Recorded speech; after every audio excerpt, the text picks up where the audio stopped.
Hello दोस्तों, आप सभी का मेरे YouTube चैनल में स्वागत है। आज हम पढ़ेंगे अध्याय एक जीवों का विकास का रिवीजन क्लास। ओके, तो बिना देर किए चलिए बढ़ते हैं हमारे आज के टॉपिक में। हमारा आज का टॉपिक है अध्याय एक जीवों का विकास, जिसको इंग्लिश में इवोल्यूशन भी कहा जाता है। ओके, तो इस टॉपिक में आगे बढ़ने से पहले चलिए सबसे पहले हम लोग जीवों का विकास के बारे में समझते हैं कि आखिरकार जीवों का विकास होता क्या है। ओके, जीव जैसे कि आप लोग जानते हैं कि जीव मुख्यतः दो प्रकार का होता है। वह कौन कौन सा? तो सजीव एवं निर्जीव। ओके, तो सजीव किसे कहते हैं? तो जितने भी जीवित जीव है उसको सजीव कहते हैं, और जितने भी निर्जीव है अर्थात जो जितने भी जीवित जीव नहीं वो क्या है? निर्जीव है। ओके, तो जीव किसे कहते हैं? तो ऐसा सजीव जिसमें श्वसन, प्रजनन एवं उत्सर्जन की क्रिया होता है उसको जीव कहते हैं। ओके, तो जीव किसे कहते हैं? तो ऐसा सजीव जिसमें श्वसन, प्रजनन एवं उत्सर्जन की क्रिया होता है उसे जीव कहते हैं। ओके, तो क्या कहते हैं? उसको जीव कहते हैं। विकास अर्थात डेवलपमेंट। ओके, तो विकास को आप लोग बदलाव भी कर सकते हैं। कैसे? तो चलिए इसको समझते हैं। जैसे कि आप लोगों ने ऑब्जर्व किया होगा कि कोई भी चीज क्या होता है समय के अनुसार बदलते जाता है। ओके, तो जैसे कि एग्जांपल लिए तो जैसे कि कुछ साल पहले आप लोग कक्षा 5वीं में थे। ओके, तो आप लोग कक्षा 5वीं में थे, उसके पश्चात कक्षा 5वीं के बाद कक्षा 6वीं में, 6वीं के बाद 7वीं, 7वीं के पश्चात 8वीं, 8वीं के पश्चात 9वीं, और अभी कौन सी क्लास में? अभी 10वीं क्लास में।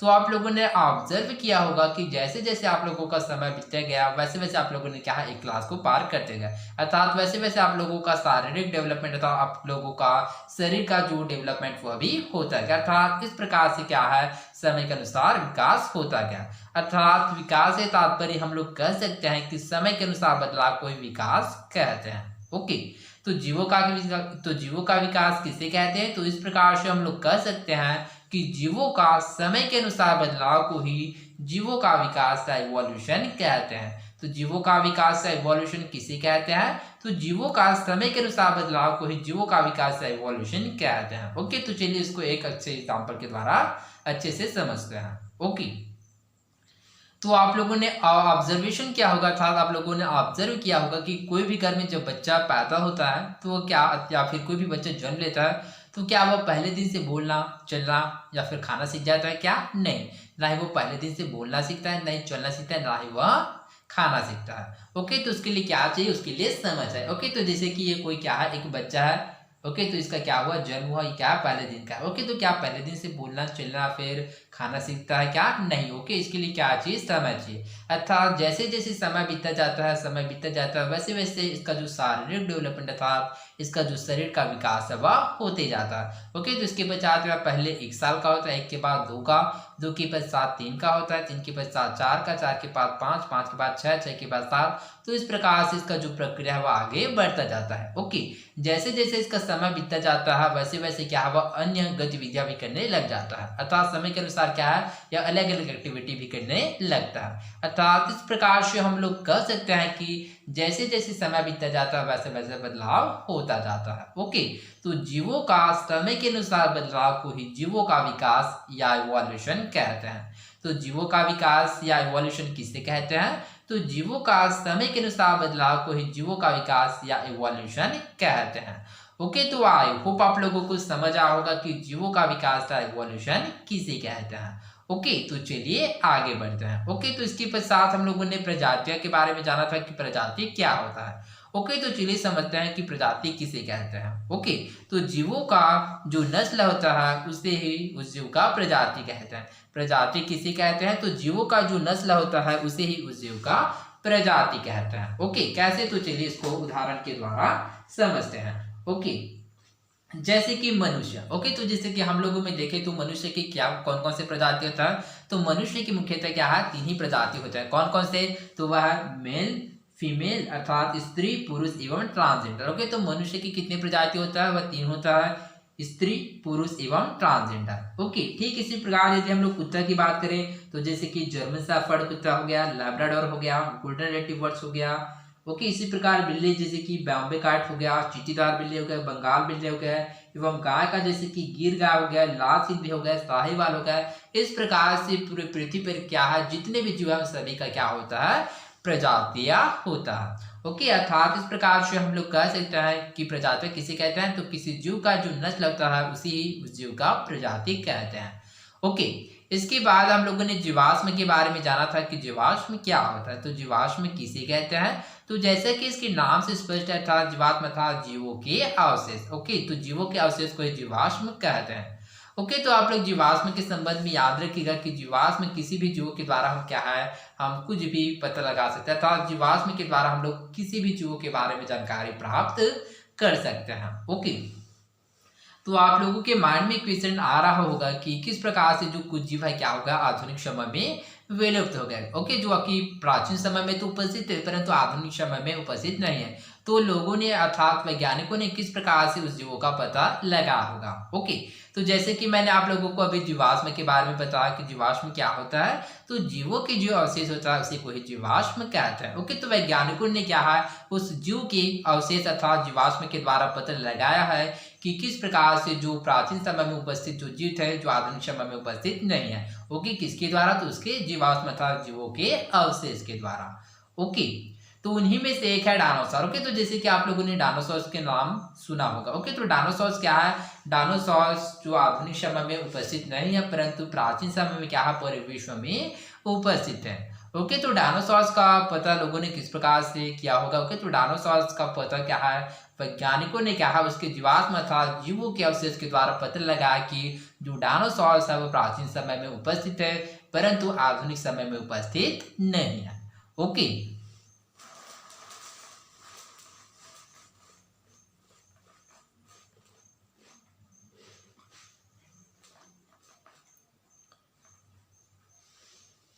आवास, आवास किसे कहते हैं, तो चलिए इसको समझते हैं। किसी सजीव का वह स्थान जिसमें वह रहता है आवास कहलाता है। आवास किसे कहते हैं, तो किसी सजीव का वह स्थान जिसमें वह रहता है आवास कहलाता है। ओके, तो जैसे कि यहाँ पर है प्राकृतिक आवास। ओके, तो आप लोग इसमें कंफ्यूज मत होइएगा कि प्राकृतिक आवास या आवास में कोई अंतर है या फिर प्राकृतिक आवास एवं जो आवास का जो डेफिनेशन है वह अलग अलग है।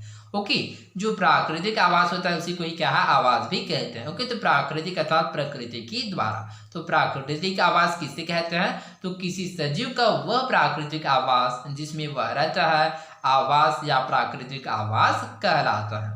ओके, तो आई होप आप लोगों को समझ आएगा। ओके, तो चलिए अब डायनासोर्स के बारे में समझते हैं कि डायनासोर्स पूरी पृथ्वी पर कितने समय तक उपस्थित है और उसमें किस प्रकार से विभिन्नता है। ओके, तो डायनासोर्स है वो क्या है विविध प्रकार के पूरे पृथ्वी पर उपस्थित है अर्थात पृथ्वी पर जितने भी जो पृथ्वी समय में जो पृथ्वी पर क्या है डायनासोर्स क्या है प्राचीन समय में उपस्थित है। ओके, और डायनासोर्स क्या है लगभग 2000 लाख से 600 लाख वर्ष पूर्व क्या है डायनासोर्स ही उपस्थित है। अर्थात ये जो डायनासोर्स का जो साइज है वह 50 सेंटीमीटर से लगभग 40 मीटर का होता था। ओके, अर्थात यदि हम लोग इसको फीट में कन्वर्ट करेंगे तो हम पाते हैं कि जो 50 सेंटीमीटर लगभग 1.6 फीट अर्थात 1.5 फीट के अंतर्गत आता है एवं जो 40 मीटर होता है वह 131 फीट अर्थात 131 फीट होता है। अर्थात जो डायनासोर्स का आकार है वह लगभग 1.5 फीट से लेकर 131 फीट तक होता था। अर्थात इस प्रकार से हम लोग कह सकते हैं कि डायनासोर्स क्या बहुत छोटे से बहुत बड़ा होता था। ओके, डायनासोर्स में क्या बहुत सारे विभिन्नता थे अर्थात वह विविध प्रकार के थे। तो कुछ मांसाहारी थे, कुछ शाकाहारी थे, किसी के 2 पैर थे, किसी के 4 पैर थे और कोई उड़ने वाला थे। ओके, जैसे कि हम लोग यहाँ पर चित्र 1 के द्वारा समझ सकते हैं। जैसे कि चित्र 1 में प्रदर्शित है अलग अलग प्रकार के डायनासोर। ओके, तो जैसे कि यहाँ पर हम लोग देख सकते हैं किसी के 2 पैर है, किसी के 4 पैर है, कोई छोटा है, कोई बड़ा है और कोई उड़ने वाला था। इस प्रकार से डायनासोर्स में क्या थे विभिन्नता अर्थात विविधता थी। ओके,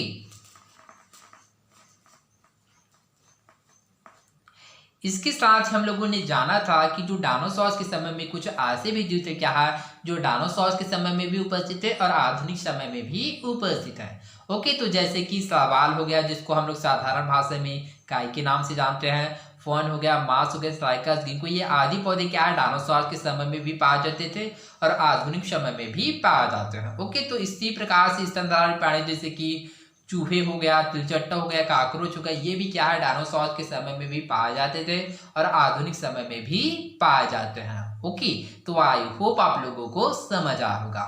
ओके, जीवों के विकास में आवास और उसका प्रभाव। Affect of habitat on the evolution of organism. Okay, तो चलिए समझते हैं। आवास, आवास क्या होता है? तो जैसे कि मैंने आप लोगों को बताया था कि आवास क्या होता है, तो किसी सजीव का वह स्थान जिसमें वह रहता है आवास कहलाता है। ओके, तो चलिए इसको एग्जाम्पल के द्वारा समझते हैं।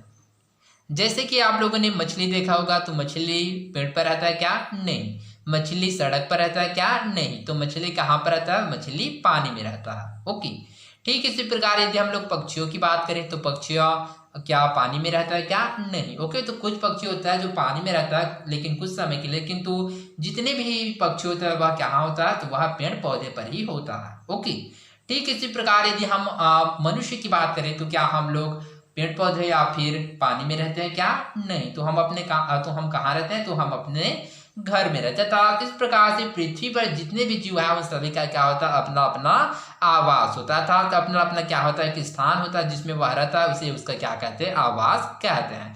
तो आवास किसे कहते हैं? तो किसी सजीव का वह स्थान जिसमें वह रहता है आवास कहते हैं।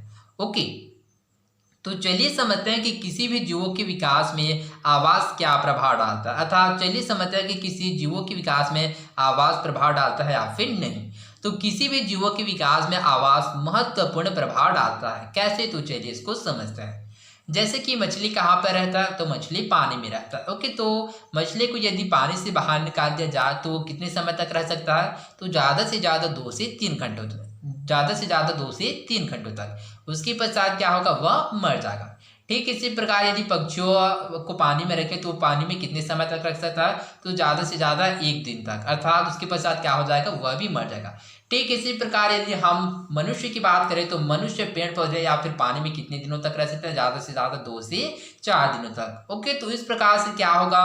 यदि किसी भी जीव में क्या होता है, उसको पर्याप्त आवास नहीं मिलेगा तो वह क्या हो जाएगा? वह समाप्त या फिर उसकी मृत्यु हो जाएगा था। इस प्रकार से हम लोग कह सकते हैं कि जीवों के विकास में आवास महत्वपूर्ण प्रभाव डालता है एवं जीवों के विकास में आवास महत्वपूर्ण होता है। ओके, तो आई होप आप लोगों को समझ आया होगा कि जीवों के विकास में आवास कितना महत्वपूर्ण होता है। ओके, इसके साथ ही हम लोगों ने जाना था कि जीवों के आवास में उनकी जो बुनियादी जरूरतें होता है वह भोजन, प्रजनन एवं सुरक्षा होता है। ओके, तो चलिए इसको समझते हैं कि किसी भी जीवों के आवास में उनकी बुनियादी जरूरतें भोजन, प्रजनन एवं सुरक्षा क्यों होता है। ओके, भोजन। ओके, तो भोजन क्यों जरूरी होता है? क्योंकि पृथ्वी पर जितने भी सजीव है था, जितने भी जीवित जीव है उन सभी को क्या है? जीवित रहने के लिए भोजन की आवश्यकता होता है। प्रजनन, प्रजनन किसे कहते हैं? तो किसी जीव का अपने समाज उत्पन्न करने की प्रक्रिया को प्रजनन कहते हैं। प्रजनन क्यों आवश्यक होता है? तो जीवों को क्या है? अपने वंश को आगे बढ़ाने के लिए प्रजनन की आवश्यकता होता है। सुरक्षा, एवं सुरक्षा क्यों महत्वपूर्ण होता है? क्योंकि बिना सुरक्षा के कोई भी जीव जीवित रह सकता है क्या? तो नहीं। तो इस प्रकार से क्या है? किसी भी जीवों के आवास में उनकी बुनियादी जरूरतें की पूर्ति होती है, अर्थात भोजन, प्रजनन एवं सुरक्षा था। किसी भी जीवों के आवास में क्या है? उसको भोजन, प्रजनन एवं सुरक्षा उसकी बुनियादी जरूरतें होता है। ओके, तो आई होप आप लोगों को समझ आया होगा। ओके, इसके पश्चात हम लोगों ने सेल अर्थात कोशिका के बारे में जाना। ओके, तो चलिए समझते हैं कि कोशिका क्या होता है। ओके, तो आप लोग याद रखिएगा कि कोशिका हमारे शरीर की संरचनात्मक एवं क्रियात्मक इकाई होता है। ओके, तो किसी भी जीवों के लिए क्या है? कोशिका बहुत महत्वपूर्ण होता है। क्यों? क्योंकि पृथ्वी पर जितने जीव है उन सभी को क्या है? जीवित रहने के लिए कोशिका की आवश्यकता होती है। क्यों? क्योंकि जितने भी जीवों की जो उत्पत्ति होता है वह कोशिका के द्वारा ही होता है। ओके, तो इस वजह से आप लोग याद रखिएगा कि किसी भी जीवों के लिए क्या है? कोशिका बहुत ही महत्वपूर्ण होता है। ओके, अब चलिए समझते हैं कि कोशिका कैसे उत्पन्न होता है। ओके, तो जो कोशिका होता है वह पूर्ववर्ती कोशिका अर्थात पहले से उपस्थित कोशिकाओं से ही उत्पन्न होता है। ओके, अब चलिए समझते हैं कि पूरी पृथ्वी पर किस प्रकार से जीवों का जो उत्पत्ति वह होता है। तो चलिए इसको समझते हैं। ओके, तो किसी भी जीवों का जो उत्पत्ति है वो कोशिका के द्वारा किस प्रकार से होता है? तो चलिए इसके प्रोसेस अर्थात उसकी प्रक्रिया को समझते हैं। तो सबसे पहले कोशिका से क्या बनता है? ऊतक बनता है, ऊतक से अंग बनता है, अंग से अंग तंत्र, अंग तंत्र के पश्चात बहुकोशिकीय जीव। ओके, तो इसका प्रोसेस क्या है? तो कोशिका से ऊतक बनता है, ऊतक से अंग, अंग से अंग तंत्र, अंग तंत्र से बहुकोशिकीय जीव, अर्थात इस प्रकार से क्या है? किसी भी जीव का निर्माण होता है। ओके, अब ये बहुकोशिकीय जीव क्या होता है, तो जैसे कि इसके नाम से स्पष्ट है, बहुकोशिकीय जीव अर्थात ऐसा जीव जिसमें दो या दो से कोशिका होता है, अभी दो या दो से अधिक कोशिका होता है, उसको बहुकोशिकीय जीव कहते हैं। कैसे, जैसे कि उदाहरण के लिए मनुष्य हो गया, जैसे कि हम लोग हो गए हैं, जितने भी पेड़ पौधे हो गया, जीव जंतु हो गया, जैसे कि मछली हो गया, पक्षी हो गया, गाय हो गया, भेड़ हो गया, ये सभी क्या है, बहुकोशिकीय जीव के अंतर्गत आते हैं। ओके, तो इसके साथ आप लोग एक कोशिकीय जीव के बारे में भी याद रखना कि एक कोशिकीय जीव क्या होता है। तो जैसे कि इसके नाम से स्पष्ट है, एक कोशिकीय जीव अर्थात जिसमें केवल एक कोशिका होता है। ओके, तो एक कोशिकीय जीव कैसे, तो एक कोशिकीय जीव किसे कहते हैं, तो ऐसे जीव जिसमें केवल एक कोशिका होता है उसको एक कोशिकीय जीव कहते हैं। ओके, तो जैसे कि उदाहरण के लिए अमीबा हो गया, यूग्लिना हो गया, पैरामीशियम हो गया, ये सभी क्या है, एक कोशिकीय जीव होते हैं। ओके, तो ये कोशिका का जो प्रोसेस है, किस प्रकार से जीवों का निर्माण होता है, इसको आप लोग इंग्लिश में भी याद रख सकते हैं, जैसे कि cell to tissue. Okay, cell किसको बोलते हैं, कोशिका को इंग्लिश में सेल बोलते हैं। ओके, तो cell to tissue, tissue to organ, organ to organ system, and then after multicellular forms of organism अर्थात बहुकोशिकीय जीव। अर्थात इस प्रकार से किसी भी जीव का निर्माण पूरी पृथ्वी पर होता है। ओके,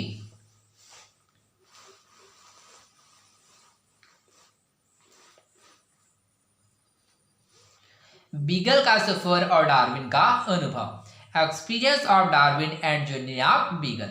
ओके, तो ये बीगल क्या है, तो इसमें आप लोग कंफ्यूज मत होइएगा। जो बीगल है क्या है, एक जहाज का नाम है, अर्थात HMS बीगल क्या है, एक जहाज का नाम है, जिसके द्वारा डार्विन ने क्या किया, सफर किया और बहुत सारे महाद्वीपों का सैर अर्थात यात्रा किया और बहुत सारे अनुभव एवं अवलोकन को प्राप्त किया। ओके, तो जैसे कि यहाँ पर हम लोग चित्र 3 में देख सकते हैं, बीगल यात्रा। ओके, तो यहाँ पर जैसे कि HMS बीगल नामक जो जहाज है उसका चित्र प्रदर्शित है। ओके, तो यहाँ पर प्रदर्शित है कि डार्विन ने क्या है, जो अपने यात्रा के दौरान पूरे विश्व का बहुत सारे महाद्वीपों का सैर किया। ओके, तो डार्विन ने जो अपना सफर है वह इंग्लैंड से शुरुआत की। इंग्लैंड कहाँ पर है, तो इंग्लैंड क्या, यूरोप, यहाँ पर यूरोप प्रदर्शित है, तो इंग्लैंड यूरोप महाद्वीप के अंतर्गत आता है। ओके, तो इस प्रकार से डार्विन ने अपना जो सफर है वह यूरोप से स्टार्ट किया और सबसे पहले वह दक्षिण अमेरिका आया। तो दक्षिण अमेरिका से उसके पश्चात क्या है, पृथ्वी के बहुत सारे महाद्वीपों में क्या है, यात्रा किया और बहुत सारे क्या ऑब्जर्वेशन एवं अवलोकन एवं अनुभव को प्राप्त किया। ओके, तो आई होप आप लोगों को समझ आया होगा, तो जैसे कि हम लोग इस इमेज में देख सकते हैं। ओके, तो चलिए समझते हैं कि डार्विन के इस यात्रा के दौरान उसका जो मुख्य रिस्पॉन्सिबिलिटी अर्थात मुख्य दायित्व क्या क्या था। ओके, तो डार्विन का जो सफर के दौरान मुख्य दायित्व था, तो अलग अलग जगहों का नक्शा तैयार करना एवं अलग अलग इलाकों के खनिज संपदा के बारे में जानकारी प्राप्त करना, साथ ही जैव विविधता था, जीवों में किस प्रकार से विभिन्नता पाया जाता है, इसके बारे में भी अध्ययन करना था।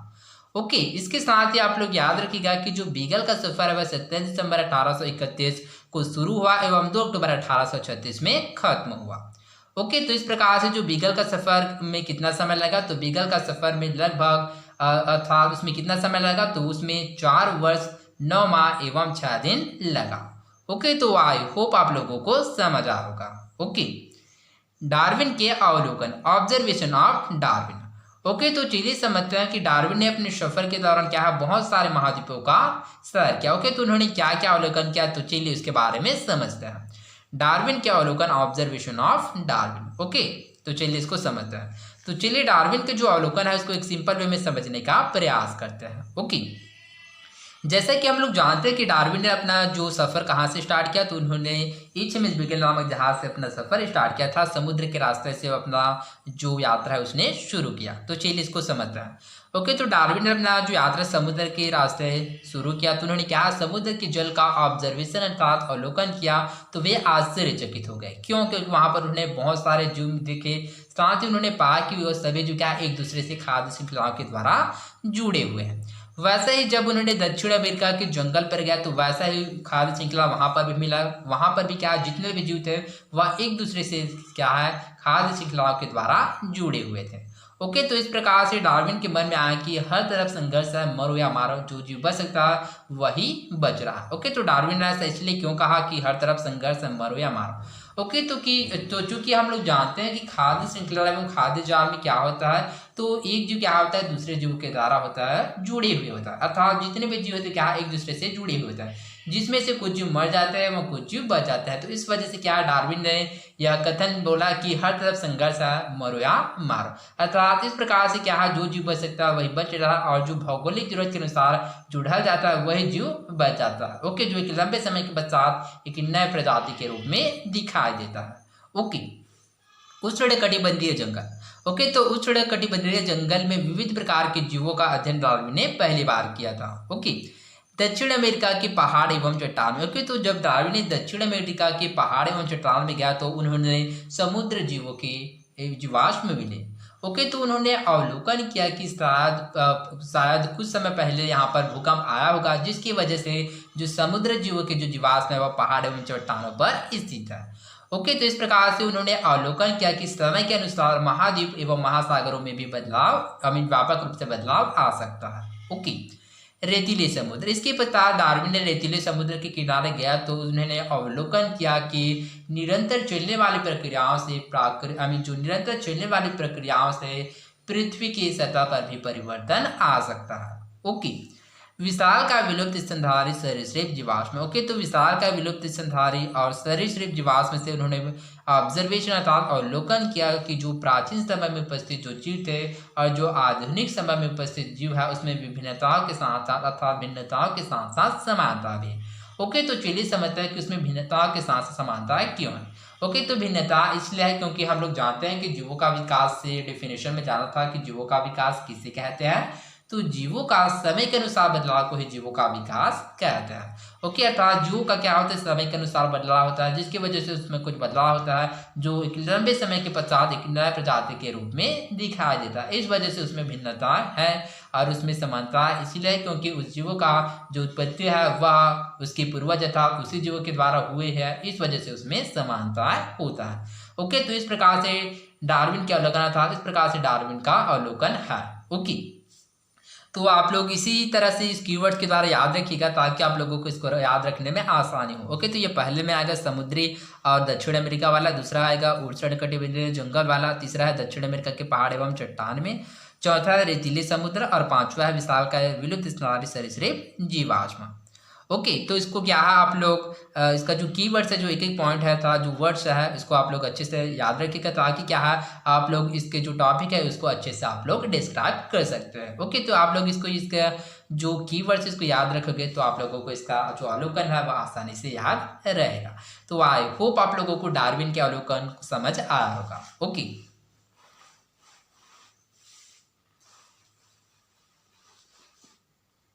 इसके पश्चात हम लोगों ने सिल्क नामक जीव के बारे में जाना। ओके, तो चलिए इसके बारे में समझते हैं। ओके, तो 1938 में अफ्रीकी तट के किनारे जब मछुआरों ने क्या है एक मछली जैसा जीव पकड़ा तब क्या है तहलका मच गया। क्यों? क्योंकि उस समय यह मान्यता थी कि ये जो मछली जैसा जीव है वह डायनासोर के समय में ही विलुप्त हो गया। ओके, तो उस समय क्या है जीव को सिल्क नाम दिया गया। ओके, तो इसमें जो कुछ विशेषताएं थी वह उभयचरों की भी थी और मछलियों की भी थी।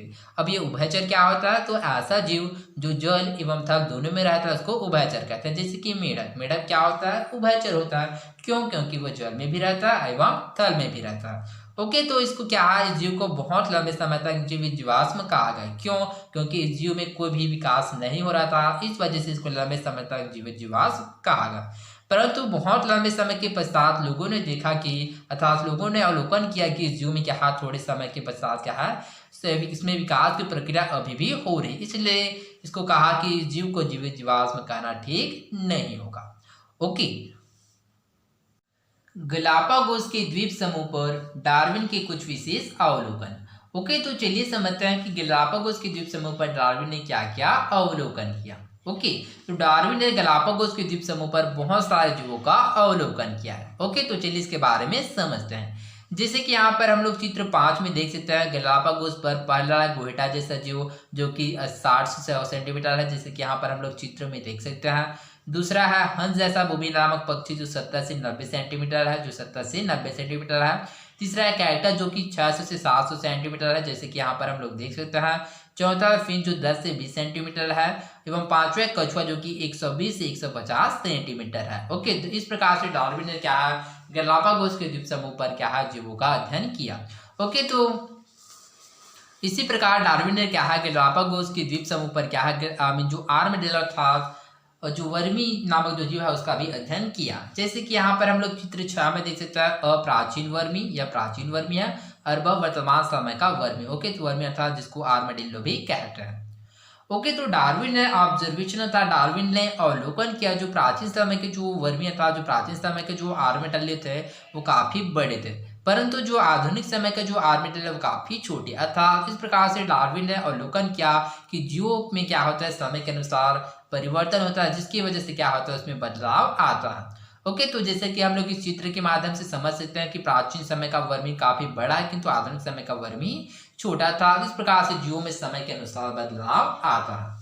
ओके, इसके साथ ही इसके साथ ही क्या है डार्विन ने गालापागोस के द्वीप समूह पर क्या है फिंच जाति नामक पक्षियों का अध्ययन किया। ओके, तो उन्होंने पाया कि जो फिंच नामक जो पक्षी है वह हमारे देश की गौरैया की जाति से मिलते जुलता है। ओके, तो इस प्रकार से गालापागोस के द्वीप समूह पर डार्विन ने मुख्यतः 15 अलग अलग तरह के फिंच का अध्ययन किया। ओके, तो उन्होंने पाया कि वैसे तो ये सभी फिंच में क्या है कुछ समानताएं तो है, परंतु इसमें क्या है अलग अलग टापू पर मिलने के कारण इसमें थोड़े बहुत अंतर थे। खासकर इसके अंतर किसमें थे, इसके चोंच में और इसके पंख के रंग में बहुत अंतर था। अर्थात इस प्रकार जैसे जैसे इसकी चोंच एवं पंख के रंग में अंतर था, ठीक इसी प्रकार इसके खाद्य संसाधनों में भी अंतर थे। ओके, जैसे कि हम लोग चित्र 7 में देख सकते हैं फिंच की चोंच। ओके, तो इस चित्र से ऑब्जर्व कर सकते हैं कि जैसे जैसे इस पक्षियों के जो चोंच एवं जो पंख के रंग है उसमें विभिन्नता है, वैसे वैसे इसके खाद्य संसाधनों में भी विभिन्नता है। ओके, तो जैसे कि हम लोग देख सकते हैं यह कीड़े खाने वाले फिंच, कैक्टस के फल व फूल खाने वाले फिंच, कीड़ियों को खाने वाले फिंच एवं बीज खाने वाले फिंच। अर्थात इस प्रकार से क्या है डार्विन ने उस गालापागोस के द्वीप समूह पर जीवों का अध्ययन किया। ओके, सजातीय लक्षणों का अवलोकन, observation of homologous characters. Okay, तो चलिए अब होमोलोगस कैरेक्टर था सजातीय लक्षणों के बारे में समझते हैं। चित्र 8ब जंतुओं में सजातीय लक्षण। ओके, तो जैसे कि यहाँ पर हम लोग जंतुओं में सजातीय लक्षण देख सकते हैं, जैसे कि पक्षी, चमगादड़ उड़ना, डॉल्फिन सिलतैरना, कुत्ता भेड़दौड़ना, मनुष्य छछूंदर पकड़ना। ओके, तो इस प्रकार से इसमें क्या है सजातीय लक्षण है। ओके, तो चलिए समझते हैं कि सजातीय लक्षण क्या होता है। इसके साथ हम लोग समवृद्धि लक्षण के बारे में जानेंगे कि समवृद्धि लक्षण क्या होता है। ओके, तो सजातीय लक्षण जिसको इंग्लिश में होमोलोगस कैरेक्टर्स भी कहते हैं। ओके, तो सजातीय लक्षण किसे कहते हैं, तो जीवों की उत्पत्ति तथा संरचना में समानता रखते हैं लेकिन कार्य अलग होता है, इसे सजातीय लक्षण कहते हैं। सजातीय लक्षण या होमोलोगस कैरेक्टर किसे कहते हैं, तो जीवों की उत्पत्ति तथा संरचना में समानता रखते हैं लेकिन कार्य अलग होता है, इसे सजातीय लक्षण कहते हैं। ओके, जैसे कि पक्षी हो गया, चमगादड़ उड़ना, डॉल्फिन सिल तैरना, कुत्ता भेड़ दौड़ना, मनुष्य छछूंदर पकड़ना था। इस प्रकार से सजातीय लक्षण को प्रदर्शित कर रहा है। ओके, ठीक इसी प्रकार यदि हम लोग समवृद्धि लक्षण अर्थात एनालॉगस कैरेक्टर्स की बात करें तो समवृद्धि लक्षण क्या होता है, तो जीवों की उत्पत्ति एवं संरचना अलग अलग होता है किंतु इसके कार्य समान होता है, इसे समवृद्धि लक्षण या एनालॉगस कैरेक्टर्स कहते हैं। तो समवृद्धि लक्षण या एनालॉगस कैरेक्टर किसे कहते हैं, तो इसमें आप लोग याद रखिएगा कि जीवों की उत्पत्ति एवं संरचना अलग अलग होता है किंतु कार्य समान होता है, इसे समवृद्धि लक्षण या एनालॉगस कैरेक्टर्स कहते हैं। अर्थात इस प्रकार से जो सजातीय लक्षण एवं समवृद्धि लक्षण में एक दूसरे से क्या होता है, भिन्नता होता है। कि सजातीय लक्षण में क्या होता है, जीवों की उत्पत्ति तथा संरचना में समानता होता है परंतु इसके कार्य भिन्न होता है। परंतु समवृद्धि लक्षण में क्या होता है, इसके कार्य में समानता होता है परंतु इसके उत्पत्ति एवं संरचना में भिन्न होता है। ओके, तो जैसे कि समवृद्धि लक्षण के उदाहरण जैसे कि तितली और पक्षियों के पंख। ओके, तो जैसे कि तितली और पक्षियों के जो पंख का जो कार्य होता है वो समान होता है। ओके, दोनों का काम क्या होता है, उड़ना होता है। ओके, परंतु इसकी जो उत्पत्ति है बस एक समान नहीं होता है। कैसे, क्योंकि जो पक्षी का जो पंख है उसके अग्र टांग अर्थात उसके आगे के टांग से बना हुआ है, जबकि तितलियों का पंख की बात करें तो तितलियों का पंख उसके टांग से नहीं बना है, तो किससे बना, तो उसके त्वचा से बना।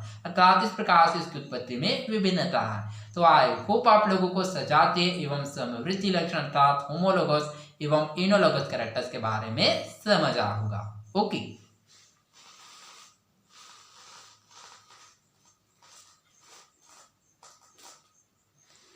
चयन और विकास, सिलेक्शन एंड इवोल्यूशन। ओके, अब चलिए समझते हैं कि चयन और विकास अर्थात सिलेक्शन एंड इवोल्यूशन क्या होता है। इवोल्यूशन अर्थात जीवों का विकास, अर्थात जैसे कि मैंने आप लोगों को बताया था कि जीवों का विकास किसे कहते हैं, तो जीवों का समय के अनुसार बदलाव को ही जीवों का विकास या इवोल्यूशन कहते हैं। ओके, चयन। ओके, तो चलिए समझते हैं कि चयन या सिलेक्शन क्या होता है।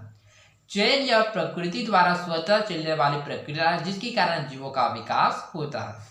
चयन किसे कहते हैं, तो चयन या प्रकृति द्वारा स्वतः चलने वाली, स्वतः अर्थात अपने आप चलने वाली प्रक्रिया है जिसके कारण जीवों का विकास होता है। ओके, इसको क्या बोलते हैं, चयन अथवा सिलेक्शन कहते हैं।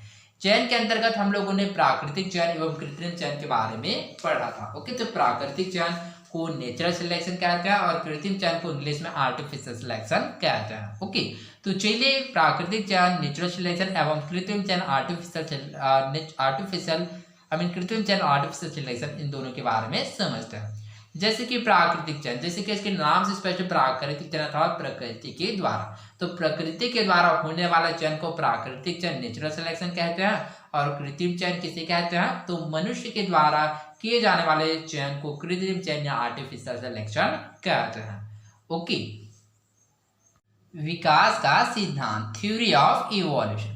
ओके, अब चलिए समझते हैं कि विकास का सिद्धांत अर्थात जीवों का विकास का सिद्धांत क्या है। ओके, तो इसमें आप लोग याद रखिएगा कि जो जीवों का विकास का सिद्धांत वह किसने दिया, तो डार्विन और वेलेस ने क्या है, जीवों का विकास का सिद्धांत को दिया।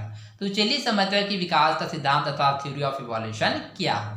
ओके, तो चलिए जो विकास का सिद्धांत अर्थात थ्योरी ऑफ इवोल्यूशन है उसको एक सिंपल वे में समझने का प्रयास करते हैं। ओके, तो चलिए इसको एक कीवर्ड के द्वारा समझने का प्रयास करते हैं ताकि आप लोग इसको आसानी से याद रख सके। ओके, पहला, जीवों में विविधता। ओके, तो जीवों में विविधता पाया जाता है जिसके कारण क्या होता है, उसके जीने की क्षमता में थोड़े बहुत अंतर होता है जिसकी वजह से कोई कम जीता है, कोई ज़्यादा जीता है, किसी की कम संतानें होता है, किसी की अधिक संतानें होता है। ओके, तो ऐसे जीव जो कि क्या है, जिसमें जीने की क्षमता अधिक होता है वह उस परिवेश में ढलकर जीता है एवं एक लंबे समय के पश्चात एक नए प्रजाति के रूप में दिखाई देता है। ओके, दूसरा, प्रजातियां। तो विश्व में प्रजातियों की रचना एक झटके में नहीं हुई है बल्कि पहले से उपस्थित जीवों की प्रजातियों से ही होती है। ओके, तीसरा, विविध जीव।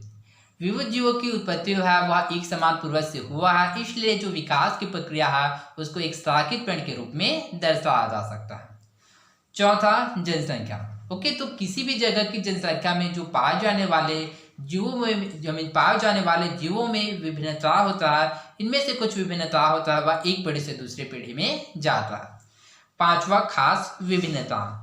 ओके, तो हर प्राणी विशेष का अस्तित्व बनाए रखने के लिए इसमें कुछ खास विभिन्नता होता है जो कि एक दूसरे से क्या करता है, उसको भिन्न करता था, एक को दूसरे से क्या करता है, भिन्न करता है। ओके, तो इनमें से कुछ भिन्नता होता है वह एक पीढ़ी से दूसरी पीढ़ी में जाता है जो कि एक लंबे समय के पश्चात क्या होता है, जो संतान पीढ़ी होता है वह जनक पीढ़ी से भिन्न दिखाई देता है एवं एक लंबे समय के पश्चात वह एक नए प्रजाति के रूप में दिखाई देता है। ओके, छठवां, लाभदायक भिन्नता। ओके, तो कुछ जीवों में लाभदायक भिन्नता पाया जाता है जो जिसका समय के अनुसार इसमें वृद्धि होता है, जो पहले से उपस्थित जीवों की जो जनसंख्या है उसको प्रभावित करता है।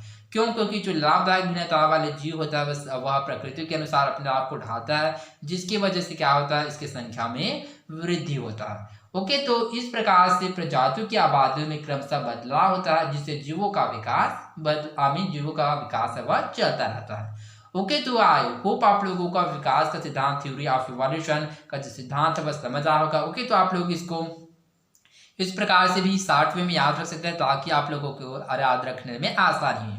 ओके, तो पहला है जीवों में विविधता, दूसरा प्रजातियां, तीसरा विविध जीव, चौथा जनसंख्या, पांचवा खास विभिन्नता और छठवां लाभदायक भिन्नता। ओके, ये कीवर्ड्स है। ओके, जो पहले जो इसका जो टॉपिक है क्या है, ये कीवर्ड है। ओके, तो पॉइंट का कीवर्ड है ताकि इस कीवर्ड से आप लोग क्या है पूरे जो इसका सिद्धांत है उसको याद रख सके। ओके, तो आई होप आप लोगों को विकास का सिद्धांत, थ्योरी ऑफ इवोल्यूशन समझ आ होगा। ओके, प्रजातिकरण, जिसको इंग्लिश में स्पेशिएशन भी कहा जाता है। ओके, अनुकूलन और प्रजातिकरण, एडेप्टेशन एंड स्पेशिएशन। ओके, तो चलिए समझते हैं कि अनुकूलन और प्रजातिकरण किसे कहते हैं। अनुकूलन, जिसको इंग्लिश में एडेप्टेशन भी कहते हैं।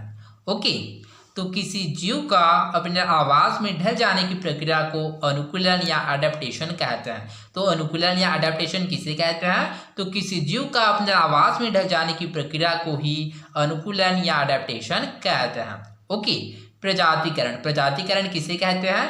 तो जीवों में विविधता से अलग अलग प्रजातियों के बनने को प्रजातिकरण या स्पेशिएशन कहते हैं।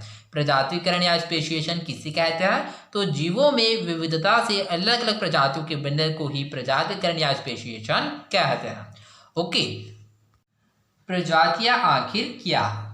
ओके, तो जैसे कि मैंने आप लोगों को प्रजाति का डेफिनेशन अर्थात प्रजाति का परिभाषा बताया था कि प्रजाति क्या होता है। तो जीवों का जो नस्ल होता है उसे ही उस जीव का प्रजाति कहते हैं। ओके, तो इसके साथ ही आप लोग इसका एक डेफिनेशन और याद रखिएगा कि जीवों का वह समूह जिसके सदस्य दिखने में एक जैसे हो तथा प्राकृतिक परिवेश में प्रजनन कर संतान पैदा करने की क्षमता रखते हैं उसे प्रजाति कहते हैं।